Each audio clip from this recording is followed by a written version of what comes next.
Pemirsa, perolehan suara di Pilkada Kota Medan masih terus bersaing ketat hingga sore hari ini, dan untuk membahasnya sudah bersama kami di studio Gun-Gun Herianto, pengamat politik. Selamat sore, Mas Gun-Gun. Selamat sore, Ya, Stephanie. Mas Gun-Gun, tadi berdasarkan laporan teman di lapangan masih bersaing ketat, namun tampaknya Bobi Nasution ini saat ini masih unggul posisinya. Ini sesuai dengan prediksi atau bagaimana, Mas Gun-Gun melihatnya? Saya nggak tahu, saya nggak melakukan riset di Medan ya, dan juga tidak melakukan quick count, tetapi memang saya melihat potensi-potensi dari head to head itu akan kompetitif memang ya. Karena bagaimanapun Stephanie tahu bahwa kontestasi elektoral itu selalu melibatkan 3 variabel pokok ya. Pertama adalah kekuatan individunya. Misalnya Pak Bobi dengan Pak Ahyar itu tentu sebagai figur, dia apakah punya modal elektoral yang kuat atau tidak. Ujiannya adalah pada hari pemilihan ini begitu ya, setelah melakukan 71 hari masa kampanye. Kemudian yang kedua, Stephanie, yang menarik lagi adalah kekuatan mesin partai. Apakah kemudian basis akar rumputnya bekerja atau tidak, bukan hanya sekedar dukungan formalistik dalam fase kandidasi, tetapi juga proses inisiasi ke akar atau basis pemilih. Nah, ini yang kita lihat tadi misalnya bagaimana konsolidasi oleh masing-masing kubu itu melakukannya hingga ke basis-basis pemilih yang mereka miliki, dan juga kelompok-kelompok baru, pemilih baru di luar basis partainya itu yang mungkin masih bimbang atau undecided voters ya, yang belum menentukan pilihan, dan itu bisa kemudian menjadi potensi ceruk baru dalam konteks dukungan kepada mereka. Nah, kemudian yang ketiga itu biasanya ditentukan oleh isu-isu terkini atau isu-isu kekinian yang kemudian bisa mengubah peta. Saya lihat sih sampai injury time tidak ada yang betul-betul isunya mengubah drastis peta kedua pasangan begitu ya. Artinya apa? Itu akan lebih banyak sebenarnya dipengaruhi oleh kesuksesan mereka untuk kemudian betul-betul mendapatkan dukungan konkret dari pemilih yang mereka persuasi pada masa 71 hari kampanye. Sekaligus yang paling menentukan adalah injury time, bagaimana mereka menggerakkan basis pemilih yang belum menentukan pilihan itu untuk menjadi pemilihnya.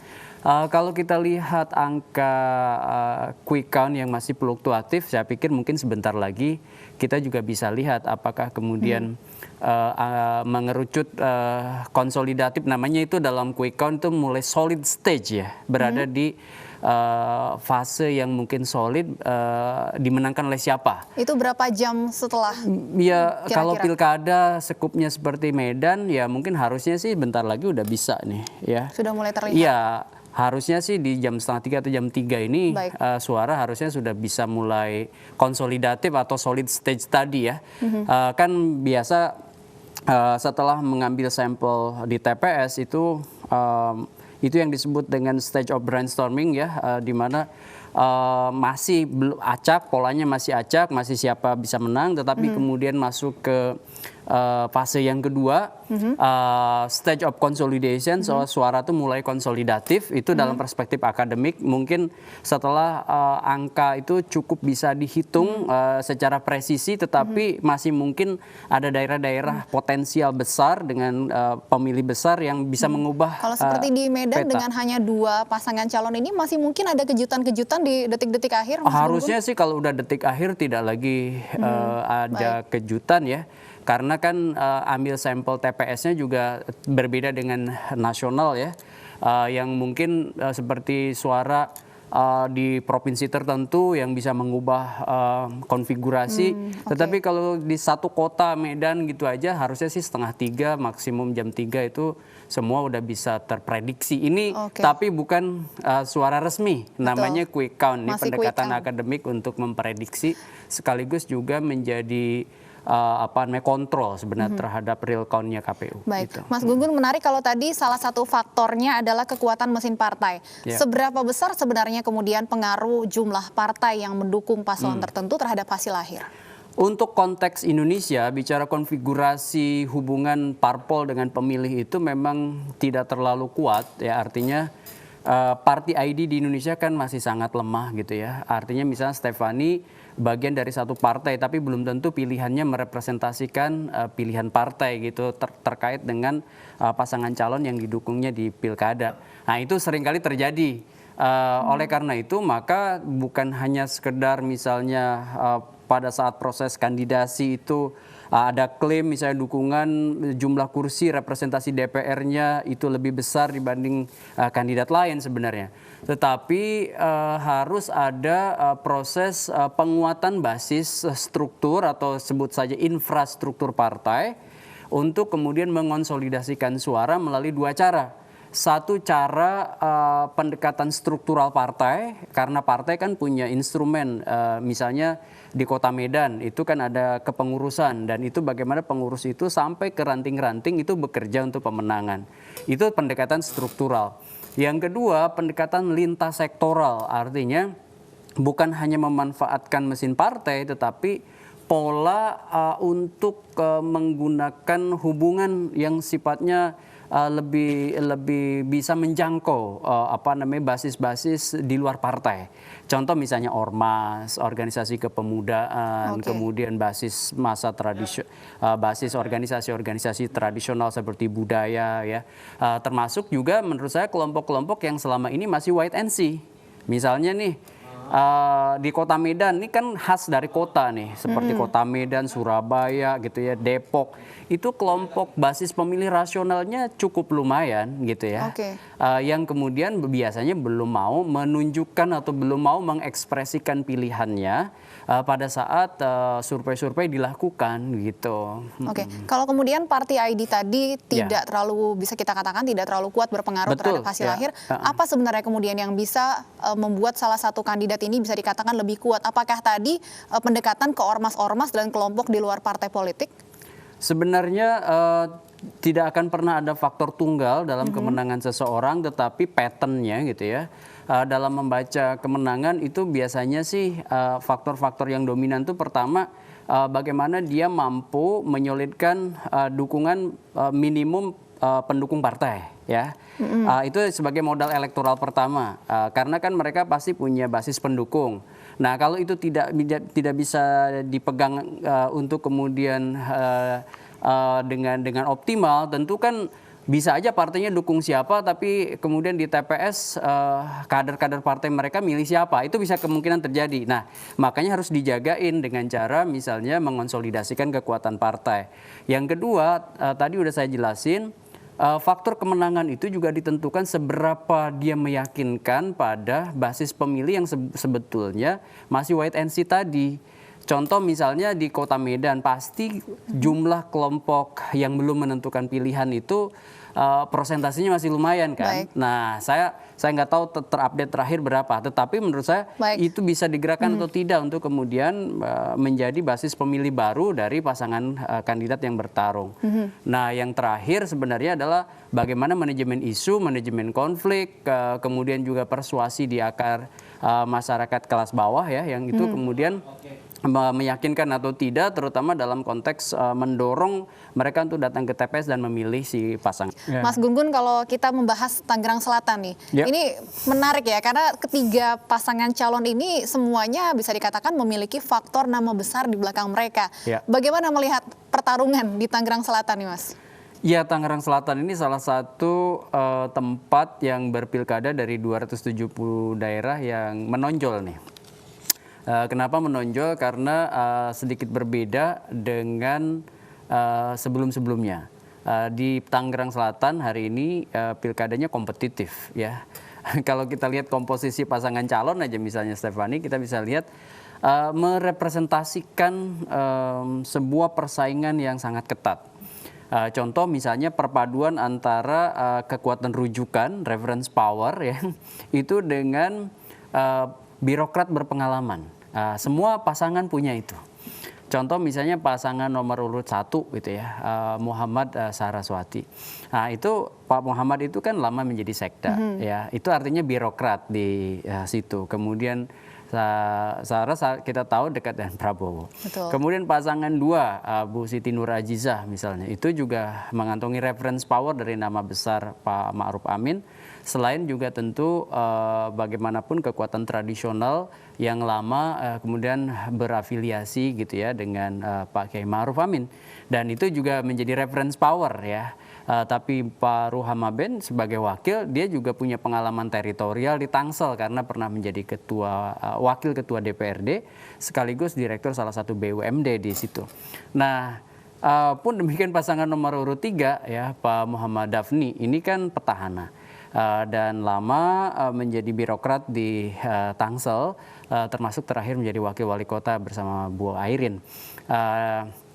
Tambah kemudian wakilnya itu merepresentasikan juga reference power dari satu kekuatan politik di Banten yang sampai hari ini banyak menguasai teritori, ya, termasuk juga mungkin kita ingat India adalah ponaan dari Bu Airin sekaligus juga saudara dari Bu Atut. Nah, artinya apa? Kalau kita lihat komposisi pasangan calon, Stephanie, kita bisa katakan bahwa ini adalah satu pertarungan yang menarik untuk kita ikutin, terutama cara mereka untuk mendapatkan basis-basis pemilih di luar basis pemilih tradisionalnya. Selain itu, yang menarik lagi di Banten itu kan ada tantangan, ya. Di Tangerang Selatan itu ada tantangan. Tantangannya apa? Rendahnya partisipasi pemilih. Kita sama-sama tahu bahwa sejarah pilkada di Tangerang Selatan belum pernah angka partisipasi pemilih itu melampaui angka 60%. Ditambah sekarang lagi di tengah pandemi juga, Mas. Apalagi sekarang di musim pandemi, saya ngebayangin rumitnya cara para penyelenggara untuk meyakinkan pemilih datang ke TPS. Tanpa ada pandemi pun 2015 lalu partisipasi itu hanya 57%. Dan di 2010 seingat saya hanya 53%. Nah, itu menjadi gambaran bahwa banyak partisipan pemilih di Tangerang Selatan yang enggan datang ke TPS. Terutama kalau kita breakdown lagi itu yang dari kompleks-kompleks ya. Perumahan-perumahan yang seringkali tidak terjangkau atau bahkan mungkin mindsetnya tidak punya yang disebut dengan internal efficacy. Ini pilkada ini dibutuhin nggak? Atau saya merasa bermanfaat nggak suara saya untuk disalurkan di pilkada? Nah, hal seperti itu kan sangat psikologis dan akhirnya kemudian enggan datang ke TPS. Artinya bukan hanya penyelenggara, sebenarnya masing-masing pasangan calon juga punya beban untuk meyakinkan masyarakatnya untuk datang ke TPS. Pasti, karena itu kan juga terhubung dengan potensi kemenangan masing-masing gitu ya. Apalagi kalau misalnya ketidakhadiran banyaknya para pemilih yang tidak datang itu bisa aja menguntungkan salah satu pasangan gitu. Ingat nggak di pilkada sebelumnya ketidakhadiran banyaknya pemilih itu menguntungkan juga petahana, dalam konteks ini Bu Airin gitu.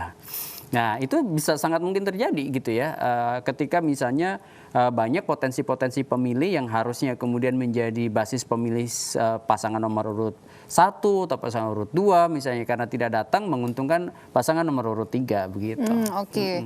Kalau tadi Mas Gun-Gun sampaikan memang tidak ada faktor tunggal dalam kemenangan salah satu paslon ya. Kalau kita melihat di Tangerang Selatan dengan tiga-tiganya punya backingan nama besar, artinya kira-kira kalau di Tangerang Selatan ini faktornya apa yang menentukan? Saya melihat karena posisi yang belum menentukan pilihan itu besar di situ di Tangerang Selatan, saya lihat survei indikator itu lumayan besar. Masih sekitar 30%-an terakhir itu ya. Nah, itu makanya kemudian bisa menjadi semacam ceruk sebenarnya yang bisa dipersuasi untuk kemudian kemana tuh mereka yang belum menentukan pilihan itu berlabuh akhirnya ya. Apakah ke pasangan nomor urut 1, 2 atau 3 gitu.